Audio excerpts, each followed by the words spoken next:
Afternoon,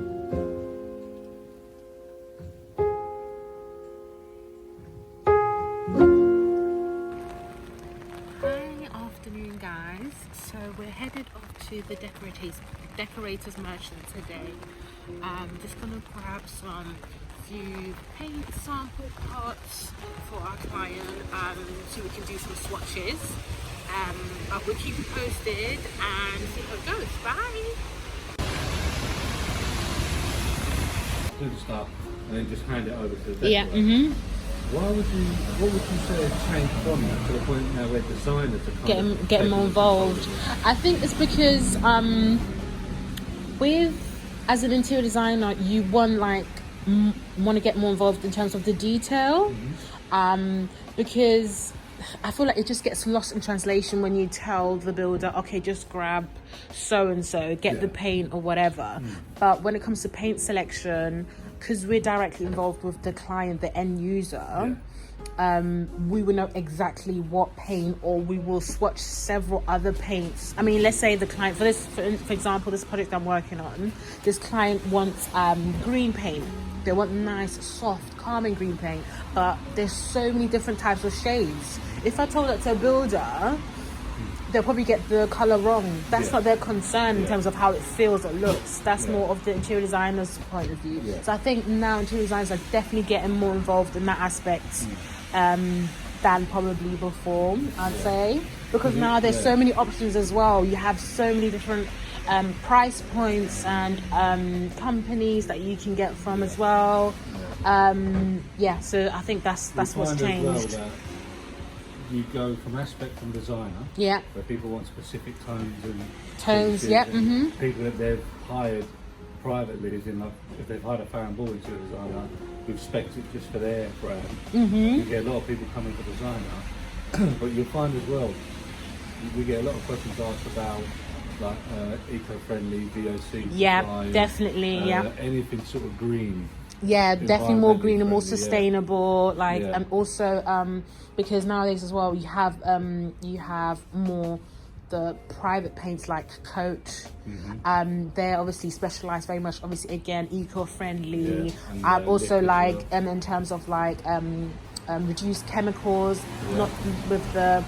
Usually traditional paint will have a certain scents, like really strong scents, and so there's also that aspect that's now really much a lot of people care about nowadays as well. So depending on the type of client that you get now as well, all these little details is what an interior designer will pick up rather than a builder, because a builder probably would just look at standard Dulux, white paint, that's fine. But when it comes to more intricate details, I think the designer now gets more involved because there's so many options now, and the client now has also changed because there's more available. Like you said, with more being sustainable, being more green, clean, and all of that stuff. Have you heard of the new fan ball product then, being an interior designer?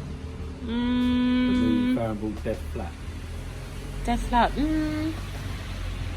No, maybe. Let's have a look. Let's have a look. This is something little bit of an all-rounder and stuff like that, like green, so to speak. Fan Ball have worked 5 years on their new paint project. Oh wow! And it is by far more so advanced. So you've got a dead flat finish. As an interior designer, you get. I just want it flat. Don't want a sheen. Don't want this. Don't want that. And even though you've gone, let's say Dulux, you've gone for the matte finish. In different lights, it can change sheen levels slightly to the eye. Absolutely, even though it's not changing. Absolutely, like lighting, like the direction, definitely plays an impact. These guys have advanced it. Oh wow! To the point where it stays dead flat. So they guarantee 2% sheen level, completely flat. And even if you looked at it from an angle and went round on a compass, it sticks at a 2% sheen, whereas other paints tend to sort of vary with lighting coming in depending on the angle. But they stay dead flat. Oh wow! Multi-surface, walls, wood, metal, floors. Oh wow! And it holds the dead flat finish. Water-based. Toy friendly. So you know, like some people like friendly, to paint cots and cribs and toys and all that. VOC trace, which is probably the lowest point of VOC, What's VOC? That's like the environmentally friendly. Okay. So there's a European chemicals logo where it's VOC compliant. Yeah. VOC compliant means it has chemicals in it, but it is still VOC friendly. Okay. VOC trace is hardly anything. There may be slight traces, but hardly anything. Okay. So that's actually the top spec of environmentally friendly stuff like that. Yeah. And just brilliant overall. Recoat, durability, class 1 washable, scuff resistant. You can wash your walls down to the point where you can really scrub it. And the way you paint your walls and your woodwork, it just holds that flat finish. Oh wow! Really good. Amazing. Really good. Interesting. So yeah. I mean, if I can get so because I'm looking for quite a soft green for my client's bedroom. I mean, if it turns out that actually, I'm thinking maybe I don't know if a dead flat will be suitable. Maybe it's something with a little bit of a sheen. Because we're also looking at fitted wardrobes, like bespokely made, and that is the color is to be matched as to the walls. So and ideally that we would like to have a little bit of a sheen to it, I think. So yeah, I'll probably just have a look around. I don't know if there's Scuffex. Okay. That's a hard wearing. So when you got like when you think of like hallways where they throw their shoes up against the wall, scuff their bike up in the hallway, or anything, just things just scuff the wall up. It takes a lot. It can take a hit for it to hold back the scuff marks. But even once it scuffs, you just wash it off completely. Okay, that's amazing. Really good stuff. All products are class 1 washable. Comes in all different finishes. Regal is really nice for the flat finish. Really comes out similar to like a nice flowering ball. They also do a matte and eggshell, but they don't really, over time, colour sufficiency doesn't really hold well. Whereas you get the Aura, you're getting that colour sufficiency to hold, and it will last a lot longer, and it's slightly more expensive, but by far better product. And again, it's not just for walls, you can go onto wood with them as well. Oh wow, amazing. And you've also got the different sheen levels, so I'll show you the sheen level as well. Oh yeah.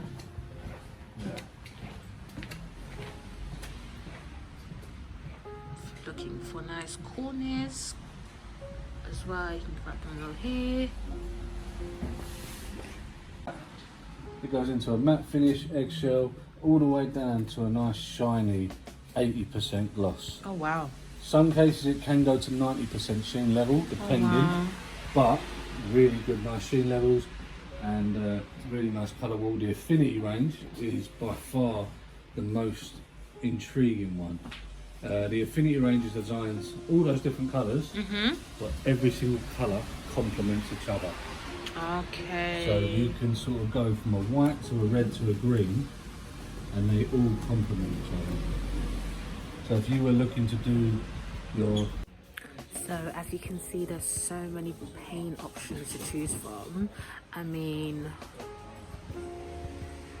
we're just going to try and narrow down as much as possible, because there's so many different paint companies and shades and you name it. And then also looking at the sheen levels, so we're trying to go for satin, because what we're going to do is we're going to match the walls to the bespoke joinery. Obviously depending on the depending on the paint that you go for, some of them you might need to go for a paint that will suitable for the walls and for wood or for metal, but not all paints do that. So depending on the paint company, we might have to get different ones for the client. But to start off with, we just look at the shades and see which one works best, and then go from there. So as you can see, they stock some of the major paint companies. So you have Farrow Ball, you have Benjamin Moore, Mylands, Little Green, Dulux Trade, and then you have Dulux Heritage, and you can also get paint mixed here as well. So yeah, the reason why I like to come in here is because you really want to make sure you get the paint right, because color in a room has such an impact in terms of like psychologically.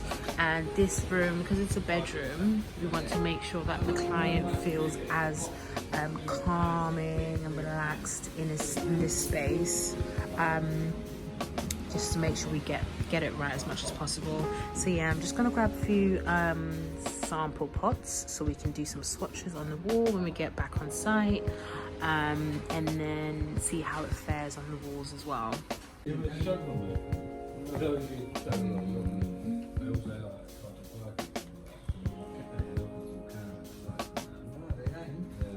Massive. 15938.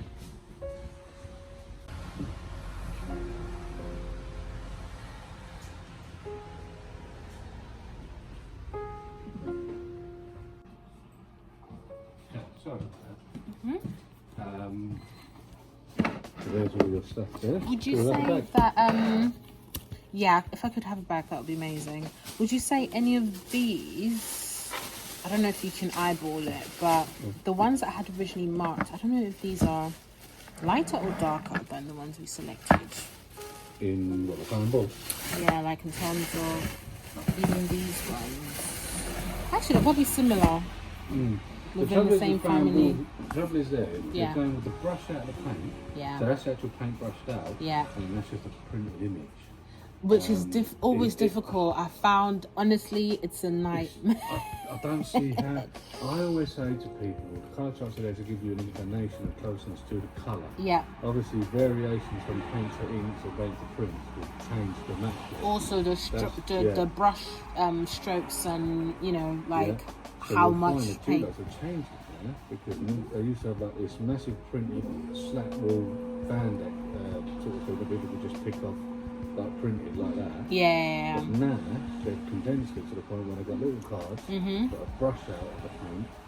Oh yeah, they're like £2. They're like £2.50. Oh no, they actually have it on their displays now as well, so you can actually see the paint brushed out. I know when you go somewhere like B&Q, you can get like the little testers. Oh yeah. They're like £2.50. They're not great. The testers that we do are much better, only because of the quality of paint. I'm not like, trying to be sort of like, oh, that's our competitor to like it's more trade paint is has a high opacity, high quality level, just better in so many ways. Retail paint is retail friendly. In other words, paint can paint, but it's just cheaply made for the price, exactly, so it's accessible for the everyday DIY. So when anyone says B&Q, I'm like, no, hence why I come here. Yeah, what would you rather, KFC or PFC? Like, you know. Just say. Alright, okay. And that's it for today. Thank you so much for watching. Hope you guys enjoyed and learned something new. Stay tuned to find out what colour we ended up going with and how it all turned out. Bye!